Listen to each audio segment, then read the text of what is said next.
Hi, welcome. My name is Kim. I'm a physician assistant student here at Clair, and I'd like to introduce to you Julia, and she's going to tell you a little bit about what we do here at Clair. Hi, I'm Julia. I'm a PA student from Chatham University, and I'm on my rotation along with these other two and Jim at my Clair psychiatry rotation. Clair is a holistic psychiatric facility that focuses on people and not their diagnoses.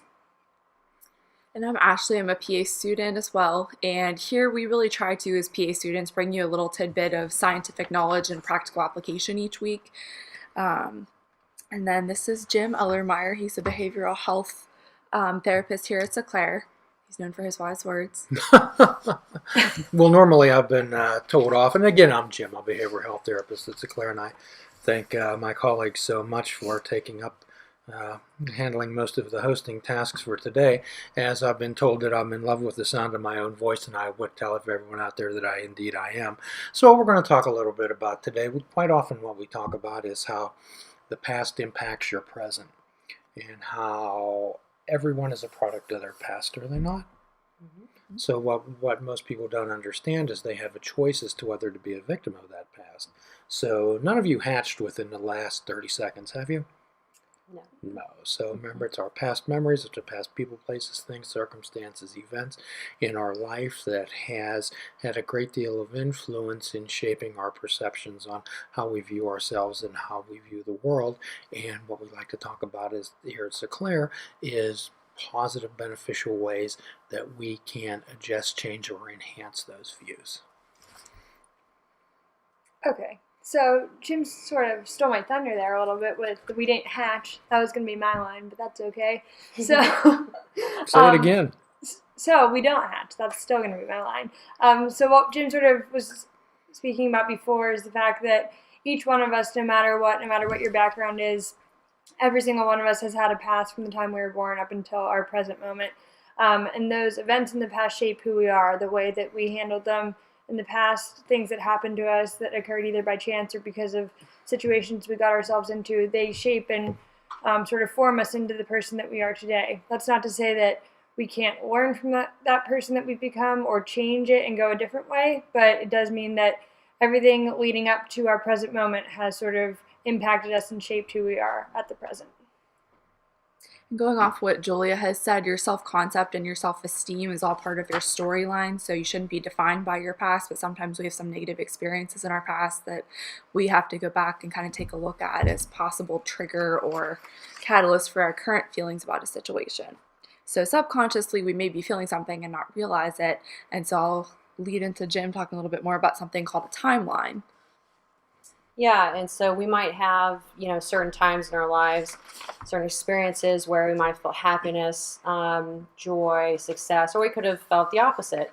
And it's how we respond to those experiences that kind of impact us, in the real-time moments that we have.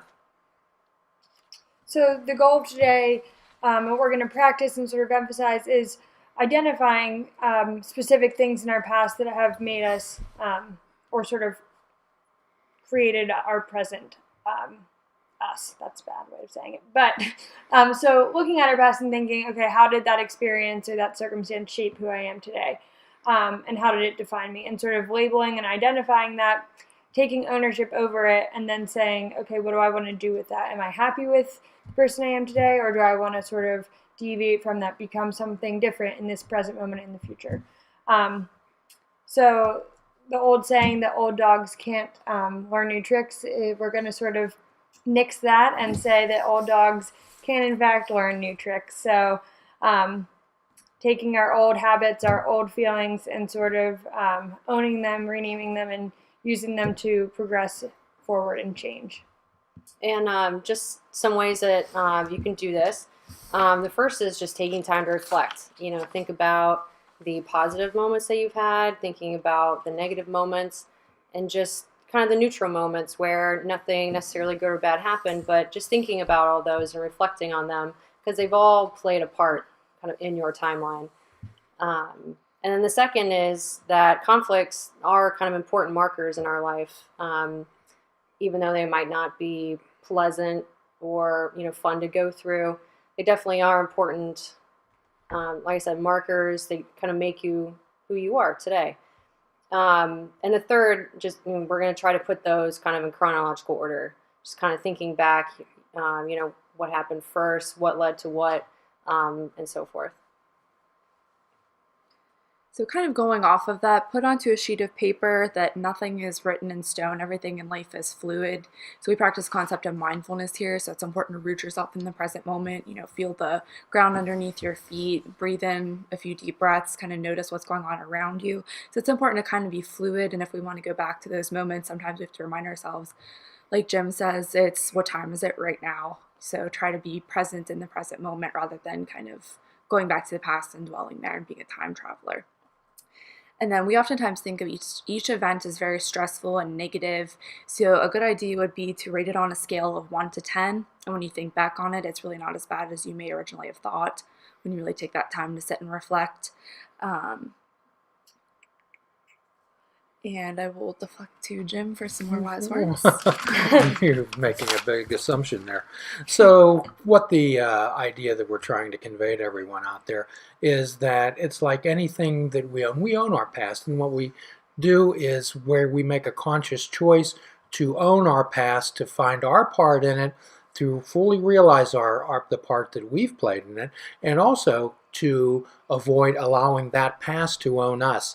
We avoid bringing that pain of the past into the present moment and continue to re-experiencing over and over again.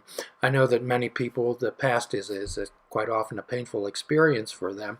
So my suggestion is that should you run into any particular type of memories or events that evoke some type of trauma or some type of specific negative response in your life, I would highly recommend that you contact a trained therapist, a trained psychiatrist, psychologist to work with you through this timeline.